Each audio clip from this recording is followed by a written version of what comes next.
Okay, tonight we're going to review the Glock 23 40 caliber medium frame pistol. Background on Glock. Glock, G-L-O-C-K, was an Austrian curtain manufacturer. No one believes that story. Sometime during their history, they evolved to entrenching tools and combat knives for the Austrian Army. The Austrian Army, somewhere in the 1980s, wanted a new sidearm. Glock literally could not tell a handgun from a bucket of shit. They knew nothing about handgun technology at all, none. Yet they ended up making a handgun, selling it to the Army, and mass producing it, which is unheard of because they beat out competitors. I don't know who their competitors were, but they had competitors that were in the business for years and they beat them all out. The Glock 17 9mm was their first handgun. 17 means it was the 17th patent that the company made. The Glock did not fare well with the American military because Beretta gave them a better deal, according to legend. I don't know the whole story. But a lot of police departments liked the Glock. Glock has a special firing mechanism that they invented, and it was copied by Smith & Wesson for the M&P, Springfield Armory for the XD. A semi-automatic handgun has a safety device, a lever or a switch that must be moved in order to fire the weapon. That's okay if you're at a shooting range, but if your life is in absolute imminent danger, it takes 1 second to release the safety. That 1 second could be the difference between life and death. Glock invented 3 safeties, one on the trigger, one on the firing pin, and one on the drop. We'll see that when I open the gun up. The gun, once again, finger off the trigger, press this button, eject the magazine. Look into the gun, make sure it is safe. For this video, I'm going to load this, which is rare. I almost never load it in the house. Solid concrete wall, no one is behind it. The magazine goes in, finger is away from the trigger, the magazine is pressed. This device here, which you might not be able to see that well, is called the slide release. The weapon is armed. I'm going to come over here for a second. I press this magazine release to drop the magazine. There is still a live round in this chamber. I hold the weapon like this, and the round comes out. You must continually do this to make sure that the round is emptied. I cannot stress that enough.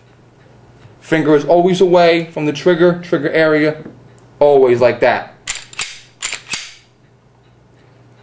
These things here, which you can't see that well, are called the takedown lever. There's one here and one here. They're a pain in the ass to see with the lighting and stuff. They're right above here. You have to pull the trigger on this gun in order to dismantle it, which is dangerous. That's why I checked it several times. That's why I'm pointing it at the concrete wall. Trigger is pulled. You must pull back this slide and simultaneously push down on both of these. This is hard until you get used to it. The slide comes off. This is what we call the frame. These are the rails. This is the trigger. The little special recess in the trigger prevents it from discharging if I drop it on the ground by accident. Never dropped it loaded. Dropped it unloaded once or twice, never dropped it loaded. This is the grip, finger grooves, back strap here.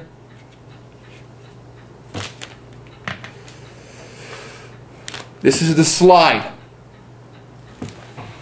I'm going to stand behind the camera now.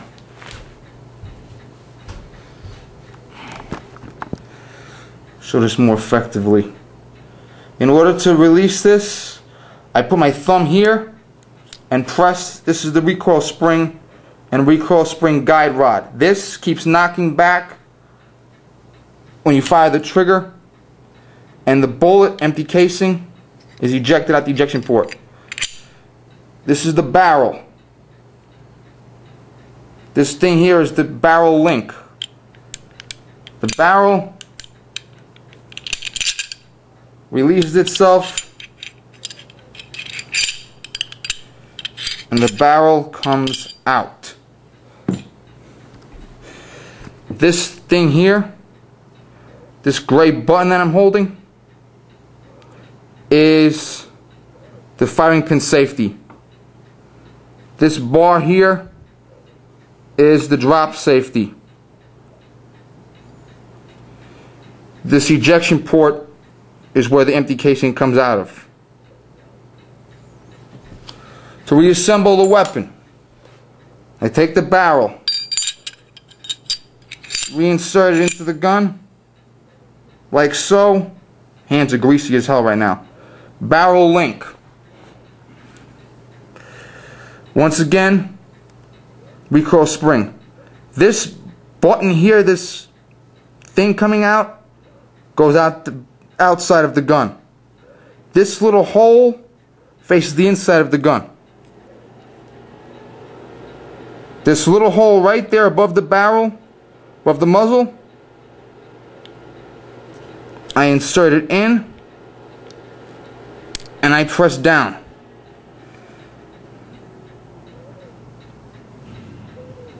This is what it looks like fully assembled.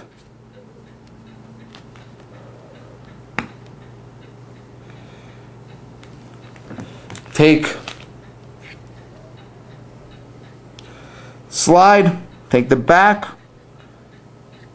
I place it gently on the slide rails. It's hard for me to do this when I'm trying to show you, it's a pain in the butt. I gently pull it back and it locks on. These things here, these are the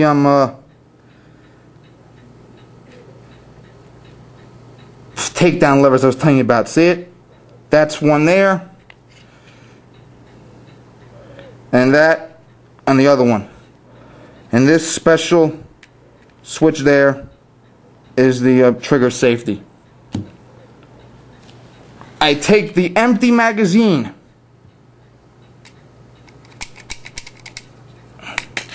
and I insert it back in the gun. I open it,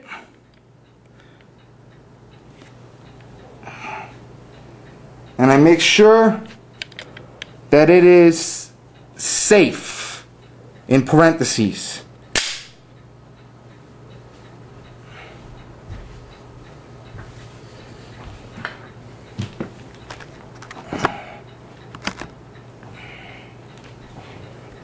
Really knocked the camera around doing that.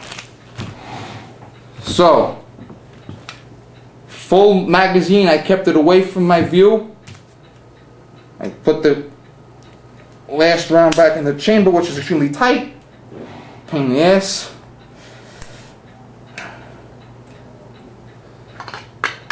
This is the speed loader. It sucks. If I had to pay for it, I would have brought it back. The Glock pistol is a fabulous pistol. It will work. I cleaned that once last year. I fired about 1,000 rounds out of it. A little more, a little less. No, a little more. Maybe under 1,100. I had to clean it in order to get my armed guards license. You got to clean it in front of the instructor. That was the only time I ever cleaned it. Fire over 1,000 rounds through it, not a problem. If it goes in the water, it'll fire. If you put dirt in it, it'll fire. If you drop it and pick it up, it'll fire. If I load it, throw it out the window across the street, run after it, pick it up, it'll fire. It is deadly accurate, which is great. It usually runs, I paid a little less for mine, the dealer sets the price. The MSRP is about $600, give or take. But the gun is going to last years. You're going to have the gun longer than the dealer has the money.